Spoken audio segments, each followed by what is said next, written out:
Bueno, ahora sí, si quieren, vamos a arrancar. Eh, bueno, creo que ya todos eh, me conocen por lo que vi, pero por las dudas, algunos nombres no sé si son los que conocemos, así que por la duda me presento. Eh, Soy Andrea González, soy gastroenteróloga y pediatra y trabajo en la guardia del Sanatorio de Niños. Y bueno, la idea era hacer una charla en la cual hablemos de la diarrea, el manejo de la diarrea aguda en la guardia, pero orientada hacia no la hidratación, que por eso le pusimos a esta reunión más allá de la hidratación. Ya se habló en charlas anteriores sobre la hidratación, entonces, bueno, decidimos hacer esto con eh, digamos, una mirada más ambulatorio y más de ver qué es lo que tenemos que hacer, cuál es el alcance de lo que nosotros podemos hacer en la guardia, sin tener demasiado en cuenta la hidratación del paciente en esta charla, ¿no? Bueno, primero vamos a hablar un poco de definiciones. Todos sabemos que la diarrea es el aumento de la frecuencia, la fluidez o el volumen de la materia fecal y que tiene una pérdida variable de agua y electrolitos, que es lo que genera las principales complicaciones de la diarrea. ¿Cuándo definimos que una diarrea es aguda? Cuando tiene una duración menor de 14 días. Es prolongada cuando la duración es entre 14 y 30 días y la diarrea crónica es cuando tiene más de 30 días de evolución. La diarrea aguda no tiene indicación de estudio de la etiología, excepto indicaciones puntuales que vamos a ver un poquito más adelante. La diarrea prolongada, vamos a ver que hay algunas indicaciones para solicitar algunos estudios etiológicos y alguna indicación de algunos tratamientos empíricos muy específicos, pero en general hay que estudiarla, pero no tan a fondo como la diarrea crónica, que sí tiene una indicación absoluta de estudiar etiología. Esto está acá más título informativo. Las diarreas agudas sabemos que son la infección gastrointestinal es la que más frecuentemente lo produce, virus, bacterias y parásitos. Y hay causas menos frecuentes que algunas de ellas podemos verlas en la guardia, por ejemplo, en infecciones no entéricas, la infección urinaria, la otitis, infecciones respiratorias, infecciones sistémicas como la sepsis, y después algunas causas en las cuales no las vamos a ver tan seguido, como errores dietéticos, la intolerancia o la alergia a medicamentos, que esto sí podemos llegarlo a ver en guardia, también los fármacos, bueno, y el hipertiroidismo y la presentación de una enfermedad inflamatoria intestinal no sería algo que muy frecuente vayamos a ver en una guardia. Cuando nosotros tenemos delante un paciente con una diarrea aguda o una gastroenteritis aguda, como delante de cualquier paciente al cual nos enfrentamos, siempre vamos a iniciar con la anamnesis y el examen físico, y con esto vamos a valorar la hidratación del paciente y vamos a definir si tiene criterios de gravedad o no. Estos cuatro puntos nos van a determinar si nosotros tenemos que internar al paciente o si el paciente va a tener un manejo ambulatorio. Una vez que nosotros decidimos que el paciente va a tener un manejo ambulatorio, eh, ahí nos empezamos a hacer algunas preguntas. ¿Qué pruebas complementarias tenemos que hacerle? Y si tiene indicación de pruebas complementarias, ¿qué tratamiento tenemos que hacer? También si tiene indicación o no. ¿Qué vamos a hacer con respecto a la alimentación? Y después son algunos tratamientos que son controvertidos y bueno, vamos a intentar echar un poco de luz sobre eso, que es el uso de los probióticos, el agregado del zinc y el uso de la loperamida o la crema de bismuto. Entonces, vamos a arrancar con las pruebas complementarias. Lo primero que nosotros decidimos es si este paciente necesita o no análisis de sangre. La mayoría de los pacientes con diarrea aguda, con la anamnesis y la exploración física ya es suficiente y no tenemos que hacer ninguna prueba complementaria. Si el paciente tiene una diarrea de menos de 7 días de evolución, no está deshidratado o la deshidratación es leve, no hay afectación del estado general, ni hay signos de alarma, el paciente no necesitaría pruebas de analítica sanguínea. La otra prueba complementaria, vamos a mutear a esta. La otra prueba complementaria que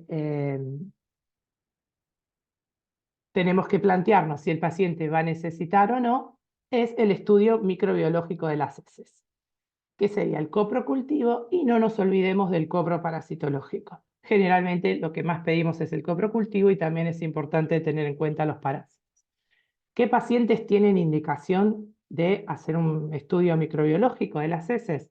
Cuando la duración de los síntomas es más de 14 días, o sea, cuando estamos en presencia de una diarrea prolongada, el paciente que tiene síntomas o signos graves o el paciente que tenga que tener ingreso hospitalario. Bueno, cuando hay una sospecha de diarrea invasiva, cuando es febril, sanguinolenta, cuando hay un brote epidémico, sea en una guardería, en una escuela, en un hospital, cuando hay varios miembros de una familia afectados porque puede haber alguna bacteria que se haya transmitido por los alimentos.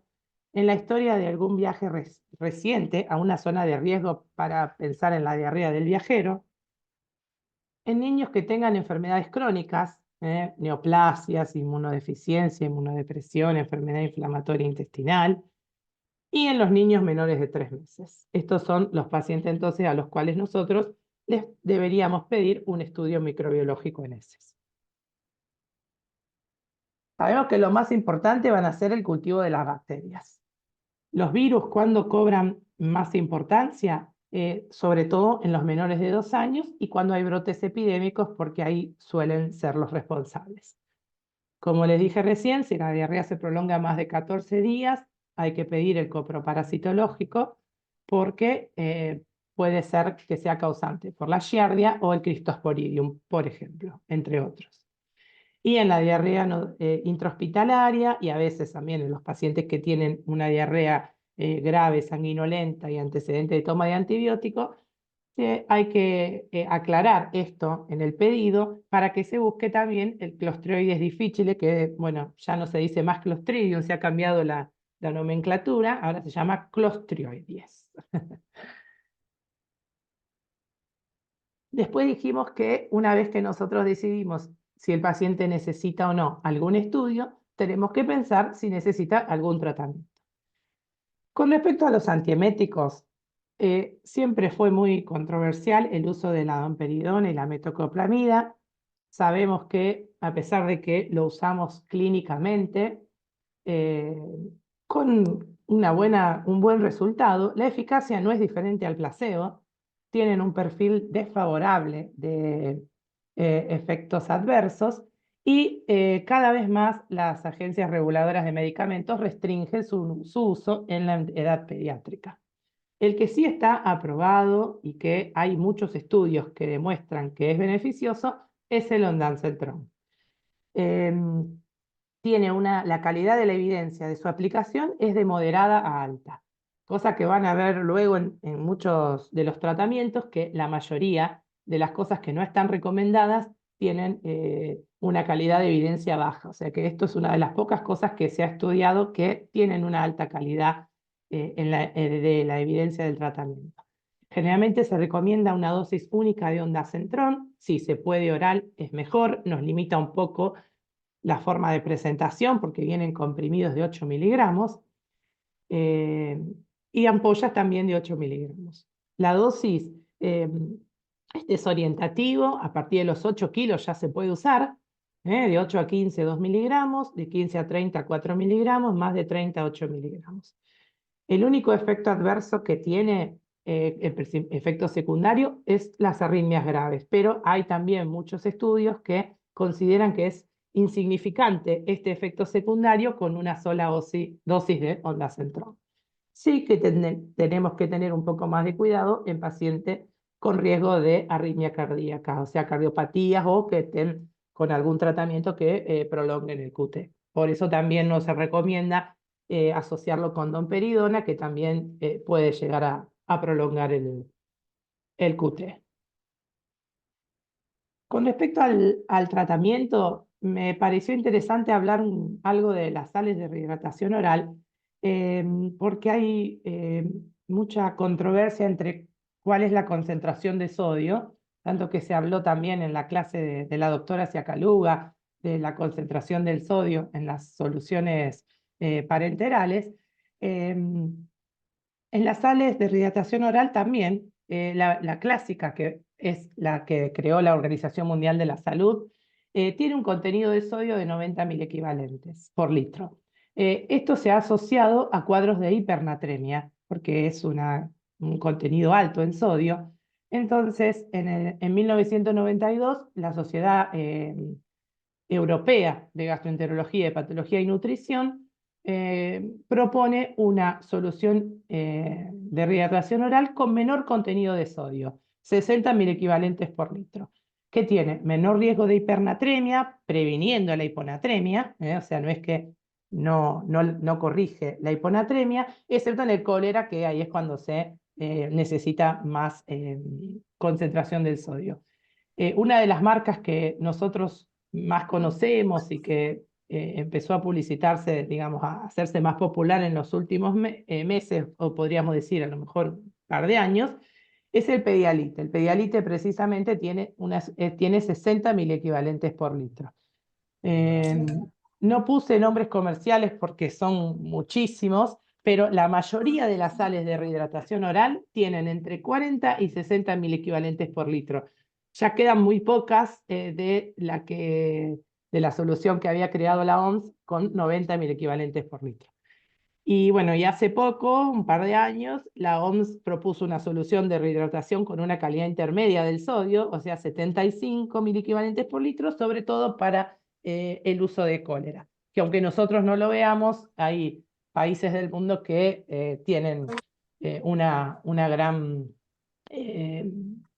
población con cólera muy frecuente, países endémicos. No hay que usar preparaciones de rehidratación oral que sean caseras porque no se puede corroborar cuánta cantidad ni de sodio, ni de potasio, ni de bicarbonato tiene. No se deben usar bebidas isotónicas para deportistas, el famoso Gatorade, refrescos, jugos de frutas. Son hiperosmolares, tienen mucho azúcar y pobres en sodio y potasio. Y algo también que está bueno saberlo, varias marcas de sales de rehidratación oral tienen probióticos añadidos, sobre todo el Lactobacillus reuteri y el Lactobacillus rhamnosus. Ya vamos a hablar un poco de los probióticos, tienen una evidencia positiva baja, débil para... Hay uno que está conectado, no le pagó la... A ver quién estará... Hay alguien que no está muteado, así que... No está muteado. Nosotros sí. ¿Qué dicen los estudios más importantes? Que no hay evidencia suficiente para recomendar la adición de los probióticos a la sala de hidratación oral en nuestro medio, porque no está claro la relación costo-beneficio. Las enriquece mucho y ya vamos a ver que los probióticos, las encarece mucho y vamos a ver que los probióticos no son demasiado útiles en la diarrea aguda. Sí, lo que se recomienda en los países no desarrollados como el nuestro o en los niños que tienen muchos problemas de desnutrición es la adicción de zinc para mejorar la recuperación de la mucosa intestinal. Pasamos al tratamiento antibiótico. Vamos a hablar primero del tratamiento antibiótico empírico. Como ya dijimos, la mayoría de las diarreas agudas son de origen viral. Entonces, en estas no tenemos que hacer ningún tratamiento antimicrobiano. La mayoría de las gastroenteritis bacterianas se autolimitan, pero hay ciertos casos en los cuales uno podría tener indicación del uso de tratamiento antimicrobiano empírico siempre una vez recogida una muestra para coprocultivo. ¿En cuáles serían esos casos? Los pacientes que tengan una disentería, en donde se sospecha una etiología bacteriana, si tienen menos de 3 meses de edad, la puerta. si tienen inmunosupresión,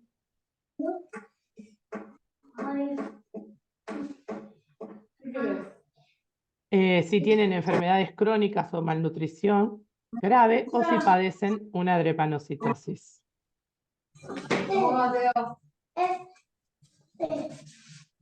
Hay alguien que no está muteado. Ahí está. Cuando hay una sospecha de infección por Shigella o si hay una sospecha de cólera. Generalmente los antibióticos más utilizados son la citromicina, que es el que va a cubrir el de elección para el cólera, y las cefalosporinas de tercera generación. ¿Una galletita? Por favor, que hay alguien que no está muteado. Me parece que es Manu. Ahí está. El tratamiento antibiótico dirigido, obviamente, que es cuando tenemos la bacteria aislada. Yo acá les puse esto, no nos vamos a poner a desglosar mucho esta tablita, pero bueno, tener en cuenta que algunas, por ejemplo, la Escherichia coli enterohemorrágica, que no se recomienda tratamiento, tener en cuenta que la Escherichia coli enterotoxigénica solamente la vamos a tratar cuando es una diarrea del viajero moderada o grave, y que la enteropatógena, enteroinvasiva y enteroagregativa no suelen ser necesarios el tratamiento antibiótico. La Salmonella enteritidis se trata solamente cuando tenemos alguna enfermedad concomitante, si no podemos generar nosotros mismos un estado de portador. Salmonella typhi se trata siempre.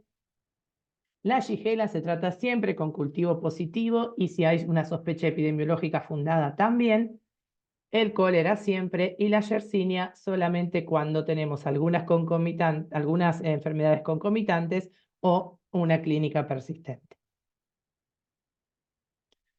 Con respecto a la alimentación, vamos a hablar un poquito de qué es lo que deberíamos hacer. La alimentación se debe introducir precozmente. Una vez que el paciente haya cesado los vómitos, sepamos que tiene una tolerancia oral, iniciar con la alimentación. Lo que se recomienda es una alimentación normal para la edad, restringiendo los alimentos grasos que hacen que el estómago se vacíe más lento y los alimentos ricos en azúcares simples, porque por la osmolaridad van a generar una diarrea osmótica y empeorar la diarrea. Los alimentos hay que ofrecerlos sin forzar, recordar a los papás que el paciente va a tener una disminución del apetito porque esto es habitual en la gastroenteritis aguda y no se ha demostrado beneficio en las dietas astringentes. A veces en el consultorio más sobre todo de gastro, no en la guardia, vemos pacientes que vienen por una diarrea de más de 14 días de evolución, en donde solo han estado comiendo arroz, fideos, pollo y carne a la plancha y nada más. Entonces, la idea es que se mantenga la dieta del paciente saludable, eso sí, recalcar que todos los alimentos que no son saludables deben de ser evitados, pero variados, con grasas buenas, o sea, pueden comer palta, pueden comer huevo, no las grasas de una crema de leche, por ejemplo, que a veces, o una manteca, que los fideitos con manteca o los fideitos con crema de leche. Ese es el tipo de grasa que habría que evitarse. Los lactantes van a seguir tomando leche materna o leche de fórmula, y si toman leche de fórmula, sin diluir. No hay que restar calorías. Si el paciente necesita líquido, que tome agua, pero no restemos calorías de tal vez la única fuente de ingreso de proteínas que pueda tener el paciente en este momento. En el tratamiento inicial de la diarrea aguda no están indicadas las fórmulas sin lactosa. ¿Cuándo las vamos a pensar? Acá es uno de los casos que le decía al principio de que una intervención terapéutica empírica en un paciente con una diarrea prolongada. Cuando se sospecha un síndrome postenteritis después de una diarrea de 14 días de evolución, puede haber una intolerancia secundaria a la lactosa por la pérdida de toda la primera capa epitelial. La lactasa es una enzima de membrana, se encuentra bien en la en la capa de enterocitos que está en contacto con la luz intestinal. Entonces, cuando cae toda esta primera capa, nos quedamos sin lactasa. Es transitoria, hay que darle al intestino el tiempo de regenerarse. para volver a formar lactasa. Así que sería después de los 14 días, uno puede pensar en un síndrome postenteritis. Dijimos también previamente no usar jugo de frutas, tampoco bebidas herbales, por el contenido de glucosa que dijimos que puede llegar a dar una diarrea osmótica.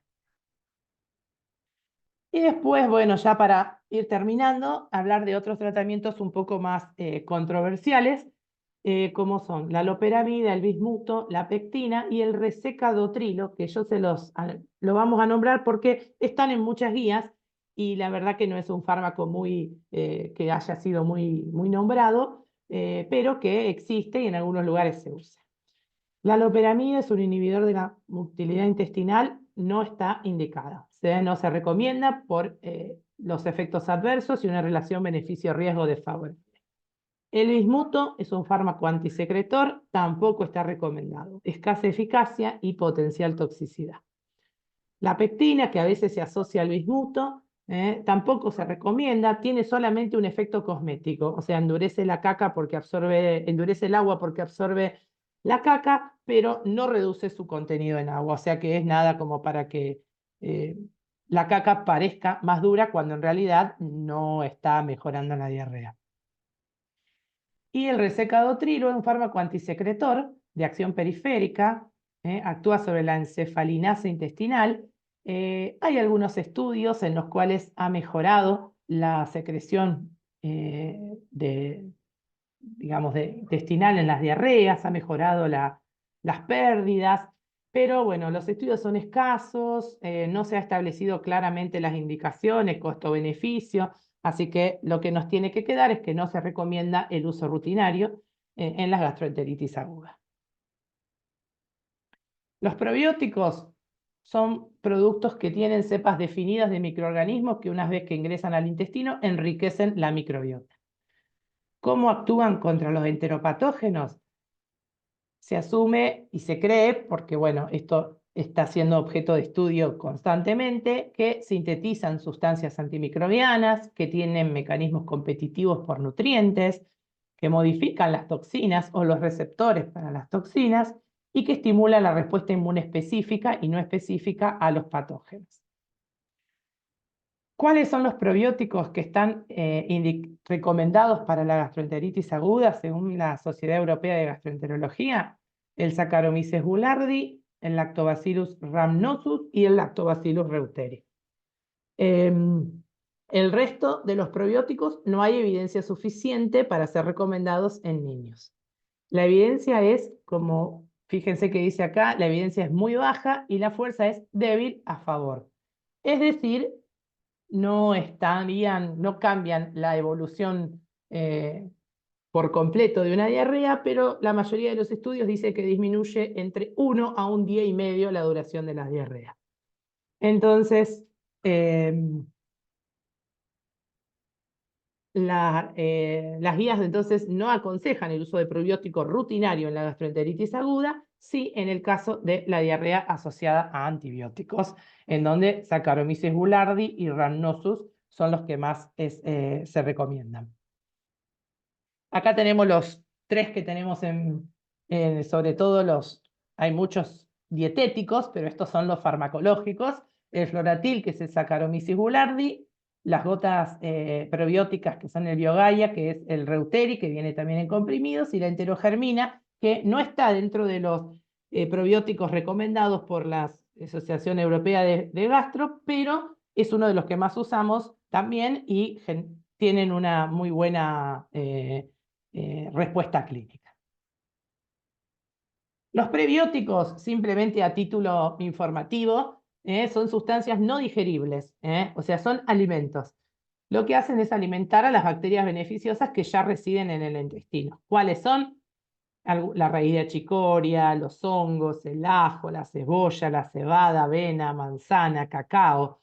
No, hay muy pocos estudios con rigor científico que recomiendan la administración de prebióticos como coadyuvante en el tratamiento de la diarrea aguda. Obvio que está buenísimo en la alimentación normal del paciente, pero no para el tratamiento de la diarrea aguda. Entonces, acá les hice un pequeño resumen. Entonces, generalmente en la diarrea aguda en guardia, la anamnesis y la exploración física son suficientes para el diagnóstico, no es necesario realizar ninguna prueba complementaria. El copro cultivo y el copro parasitológico, situaciones puntuales. La más frecuente, la disentería y la diarrea prolongada. Los antibióticos, solo evidencia moderada con el ondansetron, metoclopramida y domperidona, evidencia baja, no recomendados por los efectos adversos. Las soluciones de rehidratación oral, las más recomendadas, las que tienen un contenido de sodio de 60 equivalentes por litro, que son casi todas las que usamos. No están recomendadas las bebidas isotónicas para deportistas, refrescos y jugos de frutas. El tratamiento antibiótico empírico solamente en las diarreas disentéricas o inflamatorias, en pacientes que tienen alguna comorbilidad o en sospecha de Shigella o cólera, siempre con la toma de cultivo.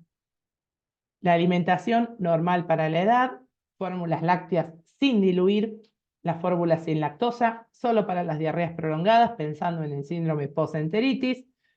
Loperamida, bismuto, pectina, no recomendados. Los probióticos recomendados con evidencia débil a favor, o sea que si, tal vez no en los primeros días de diarrea, pero si el paciente ya lleva una semana de diarrea, aunque no sea una diarrea aguda, uno puede indicar probióticos para mejorar la microbiota y favorecer la respuesta al germen.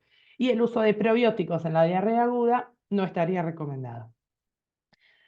Acá en la bibliografía les pongo algunos artículos muy lindos sobre este tema, que fueron los que más estaba basado esta clase. Y bueno, les agradezco mucho su atención y todavía nos quedan unos minutos para alguna pregunta si alguno quiere hacer alguna pregunta. Gracias. Bueno, André, impecable, como siempre, clara, concisa, rápida, me encanta. Yo sí tengo una Bueno, pregunta. Vos dale. hablabas del ondansetron, Sí, nosotros tenemos ampolla. Yo sí, soy de la que insisto con el tratamiento conservador, no hacer intramuscular. Bueno, estábamos analizando últimamente a ver el costo, porque es mucho más exacto. caro que el resto de las medicaciones, para ver si se Sí. puede implementar en la guardia y qué posibilidad hay de hacer la ampolla vía oral. Yo me acuerdo de haberla hecho en los pacientes oncológicos, o sea, Claro. la ampolla y tomar la dosis y dársela vía oral. ¿Es posible eso? Sí, sí, lo único que nos limita ahí es el sabor.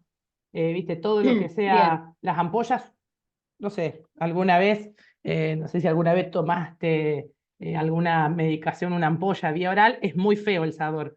Eh, Tal vez diluirlo, o sea, obviamente diluirlo un poco con una agua destilada o con una solución fisiológica y pensemos que a lo mejor depende del peso del paciente, puede llegar a ser 0,5 mililitros, 1 mililitro de la ampolla de 8, porque si tenemos que claro, darle 2 miligramos, tenemos que hacer la ampolla dividido 4. claro. No es tanta cantidad y a lo mejor diluido Bien, con el pedialite, por ejemplo, porque con yo el estaba viendo pedialite. si Sí, pedialite sí. nos deja muestras para trabajar mucho más la vía oral y que la madre se ponga con la jeringuita a hacer tolerancia afuera para tratar de evitar los intramusculares. Entonces, si logramos eso, podría diluirse con pedialite entonces. Sí, sí, sí, sí. El otro tema, el zinc, que vos hablabas de agregar el zinc. Sí. ¿Cómo agregarlo? No, en general, De bueno, entrada, sí, sobre todo en chicos que tienen problemas de nutrición, los chicos que están bien, con bajo peso, tal vez no vemos tanto eso nosotros en nuestra guardia, pero se vio que el zinc recupera mucho más rápido se recupera mucho más rápido la mucosa intestinal. Como te decía, hay algunas sales de rehidratación que ya lo tienen agregado, pero si no es una solución una solución de zinc al 1, se los voy a confirmar, no sé si es 1%, 1 por 1000, y la dosis es 1 mililitro, 1 mililitro por día. Eso después se los debo, se los voy a confirmar perfecto. cómo viene la presentación. Así que a lo mejor no son, en este caso sería para pacientes que tienen sobre todo bajo peso, desnutrición, a veces los tenemos por enfermedades crónicas y no por problemas sociales en nuestro medio, ¿no? Pero podemos llegar a tener pacientes que no están bien del peso y el zinc los puede ayudar, sí. Bien. Y la otra pregunta que tenía, ahí vi que los chicos están escribiendo. En los casos que nosotros tenemos, porque nosotros lo que nos cuesta en la guardia es hacer el seguimiento, ¿no? Sí, O sea, lo vemos, viene con una diarrea invasiva, hacemos el compro y lo perdemos, probablemente si el laboratorio dio normal. sí. En los casos en que la obra social cubra, hacer un FilmArray. ¿Lo recomendás hacerlo de entrada para tener un rápido resultado? Solamente si es un paciente que tiene comorbilidades. Si no, el Bien, costo es muy alto y si el paciente no es un inmunodeprimido, no tiene una leucemia, no tiene un linfoma, no tiene una enfermedad así de base, eh, el beneficio de saber qué germen tiene no es equiparable al costo de lo que significa un FilmArray. Obviamente bien. que si... ¿Cómo? Con laboratorio normal, por más que sea una diarrea invasiva, esperamos. Sí, sí, excepto que tenga alguna de estas comorbilidades, ahí sí, estaría perfecto. Ojalá le pudiéramos hacer a todos, por supuesto, pero siempre Bien. tenemos que evaluar el costo-beneficio. Y los probióticos que dijiste en el caso solo de tratamiento antibiótico, agregarlo junto con el antibiótico como vemos que hacen muchos pediatras o no, o esperar que el antibiótico dé la diarrea para indicarlo. No, no, no, juntos, juntos, Junto. O sea, juntos, comienza el sí. tratamiento independientemente de que el chico le provoque o no le provoque diarrea el antibiótico. Exacto, si vamos a dar, por ejemplo, un Optamox, por ejemplo, amoxiclavulánico, perdón, es recomendable. A veces los papás dicen que cuando toman antibióticos le da diarrea. Bueno, ahí mismo indicamos todo juntos para ir favoreciendo Bueno, mientras está el tratamiento que no haya una disbacteriosis. bien. Impecable, André, muchas gracias. Ahí ¿No? vi que Por los chicos favor. anotaron algunas. Sí, el copro, una sola muestra de materia fecal. Mira, generalmente el estudio el coproparasitológico completo es parasitológico seriado de materia fecal, parasitológico en fresco de materia fecal e hisopado anal. Eso es lo que uno debería pedir por completo. El hisopado anal no serviría tanto porque es raro que un oxiuro te genere una diarrea aguda. Y habría que pedir el seriado y el fresco. Muchas veces en el fresco ya tenemos algo y lo podemos medicar, y en el seriado podemos llegar a encontrar otros parásitos que no vimos en el fresco. Así que sería el fresco y el seriado. Después, ¿alguna otra? A ver que me perdí. Hola André, ¿cómo estás? Buenas tardes, te habla Hola, Sofía. Sofi. Buenas tardes, ¿cómo van? Quería consultarte, por ejemplo, cuando nos llega un paciente a las 2 de la mañana porque tiene una disentería y vienen de un pueblo y te dicen, no, vengo porque tengo una disentería y no tiene comorbilidades, no es paciente de 3 meses, ¿ahí Sí. se le indica el antibiótico o esperamos No, el no. coprocultivo? Si no tiene mal estado general, ninguna comorbilidad, no se, le indicás, le pedí un laboratorio si amerita, si no con el coprocultivo estaría bien. Es verdad que siempre Claro. les pedimos un laboratorio. Le pedís el coprocultivo y con pautas de alarma. No, solamente Listo. si tiene alguna comorbilidad.